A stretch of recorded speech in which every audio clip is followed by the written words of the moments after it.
Há histórias que não nos entristecem apenas, elas marcam a nossa alma. Histórias que nos fazem questionar não só os monstros que cometem tais atos, mas o mundo que permite que aconteçam. Esta noite, ouvirão falar de duas meninas, Riley e Charlotte, que viviam a centenas de quilômetros de distância, mas cujos destinos estavam ligados por uma trágica verdade. Ambas foram traídas pelo próprio sistema que as deveria proteger. Riley Browning tinha 8 anos quando morreu em agonia numa pequena casa na Virgínia Ocidental. O seu corpo, pesando pouco mais de 22 quilos, estava coberto de nódoas negras, queimaduras e cicatrizes. Ela tinha implorado para ir ao hospital, mas ninguém ouviu. Durante 3 dias, foi-lhe proibido beber água. O seu castigo por algo tão simples como ter sede. Quando o seu último fôlego ressoou pela linha telefônica até a um operador do 911, não era apenas uma criança a morrer. Era o colapso de tudo o que chamamos proteção. A 3 estados de distância, uma menina de 3 anos chamada Charlotte Dawkins ria com o seu tutu rosa e a sua t-shirt do Batman, sonhando em tornar-se uma super-heroína. O seu riso era do tipo que fazia toda a gente sorrir. Mas em março de 2017, essa mesma criança estaria imóvel no fundo de uma escadaria com o crânio estilhaçado, as suas pequenas costelas partidas uma a uma pelas mãos de um homem que a sua mãe amava. Duas crianças. Duas mães, dois sistemas que desviaram o olhar até ser tarde demais. A mãe de Riley lutou desesperadamente durante 8 anos, acenando com relatórios, processos médicos, implorando aos juízes que ouvissem. A mãe de Charlotte fechou os olhos ao horror dentro da sua própria casa. Uma gritou para o vazio, a outra escolheu o silêncio, e ambas perderam tudo. O que estão prestes a ouvir não é apenas uma história de abuso. É uma história de indiferença, de instituições que falharam, de amor que não foi suficiente e de coragem que chegou tarde demais. Estão prontos para enfrentar o que estas duas meninas suportaram? Porque, uma vez que souberem os seus nomes, nunca mais os conseguirão esquecer. Começou como qualquer história de nascimento comum. Uma jovem mãe a segurar o seu recém-nascido pela primeira vez, sussurrando promessas de amor. A 11 de julho de 2010, Janice Joanne Shelton deu à luz uma menina a quem chamou Riley Jolene Browning. As enfermeiras recordavam-na como a bebé raio de sol, uma alma pequena, calma e curiosa, com cabelos dourados que brilhavam à luz do hospital. Esse apelido, Sunshine, ficaria com ela para sempre. Mas a luz tem uma forma de atrair sombras. O pai de Riley, Marty Browning Jr., tinha um temperamento violento, antecedentes criminais e um vício que transformou o seu amor em raiva. Mesmo antes de Riley dar os primeiros passos, a sua mãe suportou espancamentos que a deixaram a esconder nódoas negras sob mangas compridas. Quando Marty pontapeou Janice na cara durante um dos seus ataques de raiva, partindo-lhe um dente à frente da sua criança, a menina gritou, implorando-lhe que parasse. Essa foi a primeira vez que a sua voz não foi ouvida. Janice tentou escapar. Fugia com Riley sempre que Marty estava na prisão, mas ele sempre as encontrava. Ele chegava com ameaças, armas e mentiras, alegando que Janice era uma mãe inadequada e que usava drogas. Os tribunais acreditavam nele. Quando ela apresentou provas médicas dos abusos dele, eles chamaram-lhe "ele disse", "ela disse". Quando ela implorou por proteção, devolveram-lhe a criança. Aos 3 anos, Riley vivia principalmente na casa do pai com a sua nova companheira, Julie, e a irmã desta, Sherry, uma mulher descrita por todos que a conheceram como cruel, controladora e perigosa. A partir desse momento, a casa da menina tornou-se uma prisão. No início, os sinais eram pequenos, nódoas negras em forma de impressões digitais, pequenas queimaduras nas pernas. Depois, veio a visita ao hospital que deveria ter salvado a sua vida. Um fêmur partido, o osso mais forte do corpo humano. O pai disse que ela o partiu ao chutar a parede. Os médicos sabiam que ele estava a mentir, mas ninguém queria envolver-se. Foram apresentados relatórios. Os casos foram encerrados. Riley foi enviada de volta novamente. Quando tinha 6 anos, começou a sussurrar à mãe. o papá magoa-me. Janice levou-a ao hospital e os médicos encontraram 2 fissuras anais, prova inegável de abuso sexual. Deveria ter sido o ponto de viragem. Não foi. O tribunal rejeitou as provas, classificando-as como infundadas. Uma professora chamada Carrie viu o que ninguém queria ver. Riley agarrava-se a ela todas as manhãs, sussurrando: "Pode ser a minha mamã?" Ela apresentou 19 relatórios de suspeita de abuso. 19, todos ignorados. Quando esses relatórios se tornaram inconvenientes, o pai simplesmente tirou Riley da escola, alegando que a iria educar em casa. E com essa decisão, a última salvaguarda desapareceu. À porta fechada, a tortura tornou-se sistemática. À criança foi negado comida e água durante dias. Ela era espancada com colheres e paus, forçada a dormir nua no chão e isolada de outras crianças. Testemunhas mais tarde depuseram que ela bebia da sanita por sede. Tinha 8 anos. Pelo Natal de 2018, Riley já não conseguia ficar de pé. A sua respiração tornou-se superficial, a sua pele fria. Ela implorou: "Quero ir para o hospital." Disseram-lhe que estava a fingir. A 26 de dezembro, ela morreu, pesando pouco mais de 22 quilos, coberta de nódoas negras e queimaduras, o seu pequeno corpo consumido por sepsis. Quando os paramédicos chegaram, os seus últimos suspiros eram tão altos que o operador do 911 os conseguiu ouvir ao telefone. Até oficiais endurecidos caíram em lágrimas. Uma enfermeira disse que nunca tinha visto o corpo de uma criança tão mutilado.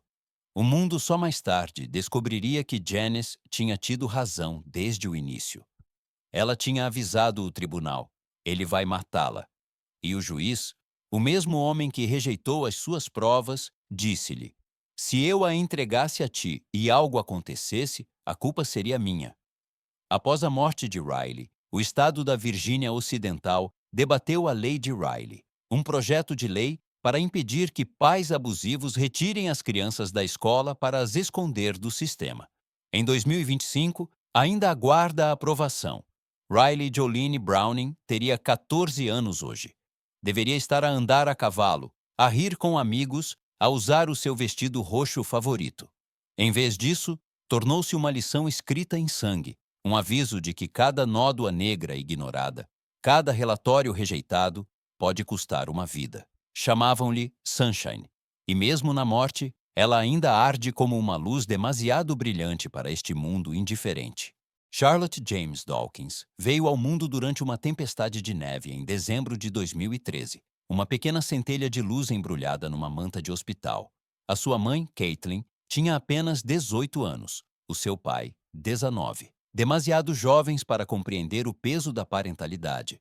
Demasiado frágeis para entender quão facilmente o amor se pode transformar em negligência.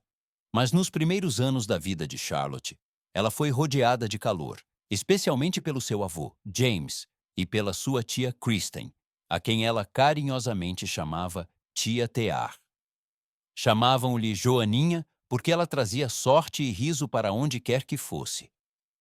Ela era o tipo de criança que misturava tutus cor-de-rosa com capas de super-heróis, acreditando que podia ser tanto uma princesa como uma guerreira.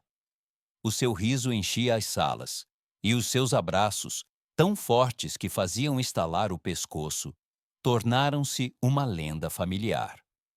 Durante algum tempo, a vida foi boa. Depois, Caitlin conheceu Travis Graham. Ele tinha 20 anos, charmoso daquela forma imprudente que atrai os jovens e solitários. O que Caitlin não viu, ou recusou ver, foi o seu passado criminoso e o seu vício cada vez maior em heroína e Xanax. Ele já tinha um filho com outra mulher e uma longa lista de ofensas violentas. Mas para Caitlin, ele parecia um homem que a compreendia. Em poucas semanas, ela arrumou as coisas de Charlotte e mudou-se para a casa da família dele. Esse foi o momento em que o relógio começou a contar para trás. No início, Travis parecia adorar a menina. Ele brincava com ela, pintava-lhe as unhas, enviava a Caitlin fotos deles a sorrir juntos. Mas por trás dessas fotos instantâneas, havia uma transformação lenta e aterrorizante. Charlotte começou a aparecer com nódoas negras, com queimaduras nos pés que Caitlin desculpou como sapatos demasiado apertados. O seu riso tornou-se mais silencioso. No início de 2017, a verdade já estava gravada no corpo da criança. Todas as suas costelas, cada uma delas, tinham sido partidas em diferentes alturas. As suas pequenas mãos tinham marcas de queimaduras de cigarros. Havia nódoas negras em forma de dedos de adulto. E, no entanto, a mãe que a deveria ter protegido permaneceu em silêncio. 13 de março de 2017. Caitlin saiu para o trabalho, deixando a sua filha de 3 anos aos cuidados de Travis. A menina não queria dormir a sesta e, num acesso de frustração infantil, beliscou-o, como as crianças pequenas fazem.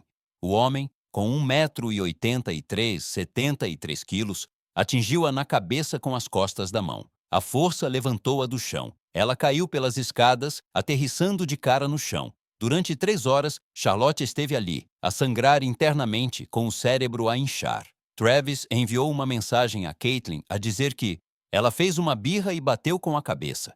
Em vez de chamar uma ambulância, Caitlin disse-lhe para a deixar dormir a sesta.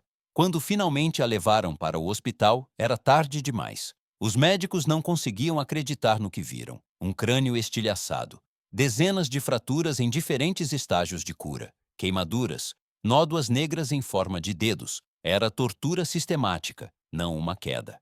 Mas a parte mais arrepiante veio a seguir. Quando os médicos explicaram que os ferimentos eram de abuso, Caitlin saiu da sala e disse à sua família. Eles disseram que podia ser de cair das escadas. Mesmo enquanto a sua filha morria, ela protegeu o homem que a matou. Enquanto Caitlin desapareceu com Travis, a pessoa que ficou ao lado de Charlotte foi a tia Kristen, com apenas 20 anos. Durante 2 dias, ela sentou-se naquele quarto frio de hospital, segurando a pequena mão da criança, sussurrando canções de embalar entre lágrimas. Ela cantou You Are My Sunshine, a canção que Charlotte mais amava. Ela pediu desculpa repetidamente. Perdoa-me por não te ter salvado mais cedo. Quando chegou a hora de dizer adeus, Kristen seguiu a maca até as portas da sala de cirurgia, observando enquanto os médicos se preparavam para colher os órgãos de Charlotte, o seu ato final de heroísmo. Aquela menina que sonhara ser uma super-heroína agora salvaria a vida de outras crianças. Travis foi sentenciado a 20 anos pelo assassinato de Charlotte. Caitlin casou-se novamente com ele enquanto ele estava na prisão, teve outro filho e mais tarde divorciou-se dele após a sua condenação. Hoje, ela vive livremente. Travis será elegível para a liberdade condicional em 2044. Terá 48 anos. Kristen está aqui a criar a irmã mais nova de Charlotte. Ela mostra-lhe vídeos da irmã mais velha que ela nunca conhecerá. Aquela que costumava saltar de um forte de cobertores gritando Tada! A menina ri, imitando-a. E por um segundo fugaz, parece que a luz de Charlotte nunca realmente se foi. Ela queria ser tanto uma princesa como uma super-heroína. No final, foi. A sua coragem, o seu riso e o amor que inspirou tornaram-se o seu legado. Riley e Charlotte nunca se conheceram, mas as suas histórias espelham-se uma na outra como reflexos num vidro rachado. Ambas eram meninas cheias de luz, uma apelidada de Sunshine, a outra de Joaninha. Ambas adoravam cantar, vestir-se, acreditar na bondade. E ambas foram falhadas por adultos que deveriam ter sido os seus protetores. Juízes, professores, polícias, pais, um sistema inteiro de pessoas que desviaram o olhar. Na Virgínia Ocidental, a mãe de Riley passou 8 anos a bater em portas que permaneceram fechadas. Ela trouxe relatórios médicos, fotografias e apelos, mas os tribunais devolveram a sua filha a um monstro. Em Nova Jersey, a mãe de Charlotte fechou os olhos às nódoas negras que floresciam na pele da sua filha. Ela escolheu o amor por um homem em vez do amor pela sua filha. 2 escolhas diferentes, um mesmo resultado. Silêncio mais alto que gritos. Cada detalhe do seu sofrimento é insuportável de ouvir, mas necessário de recordar. Porque o perigo não é apenas o abusador, é a indiferença que os rodeia. Cada vez que um relatório é ignorado, cada vez que alguém diz não é problema meu, outra criança é deixada sozinha no escuro. Após a morte de Riley, os legisladores prometeram mudanças, a Lei de Riley, para impedir que abusadores retirem as crianças da escola para esconder as provas. No entanto, anos depois, ainda aguarda uma votação. Após o assassinato de Charlotte, o juiz disse: se alguma pessoa carinhosa tivesse agido, ela ainda estaria viva. Mas leis e palavras não podem trazer de volta as crianças enterradas em pequenos caixões. Isto não é apenas sobre duas meninas. É sobre um mundo onde a burocracia supera a empatia. Onde o medo de estar errado impede as pessoas de fazer o que é certo. A verdade é simples. Nenhuma criança morre em total silêncio. Há sempre sinais, nódoas negras, fome, olhares silenciosos a pedir ajuda. Só temos de os ver. Se assistiram até aqui, deixem os seus nomes ficarem convosco. Riley Browning, Charlotte Dawkins. Lembrem-se delas quando ouvirem um choro ao lado, quando virem uma criança a encolher-se, quando o vosso instinto vos disser que algo não está certo. Porque, por vezes, o mais pequeno ato, uma chamada, um relatório, uma pergunta, pode significar a diferença entre a vida e a morte. Chamaram a uma Sunshine, a outra Joaninha. Duas pequenas vidas que arderam demasiado depressa, mas deixaram uma luz que não podemos deixar esmorecer. Se as suas histórias vos partem o coração, deixem que essa dor se transforme em consciência, em coragem, em ação. Partilhem os seus nomes. Falem. Sejam a voz da criança que já não consegue falar. Riley queria ser professora. Charlotte sonhava em salvar pessoas como uma super-heroína. De certa forma, ainda o fazem. Cada vez que as suas histórias chegam a alguém que decide não desviar o olhar. Que a sua luz nos guie para um mundo onde o sofrimento de nenhuma criança é ignorado. Onde proteção é mais do que uma palavra. Onde os raios de sol e as joaninhas podem crescer. Podem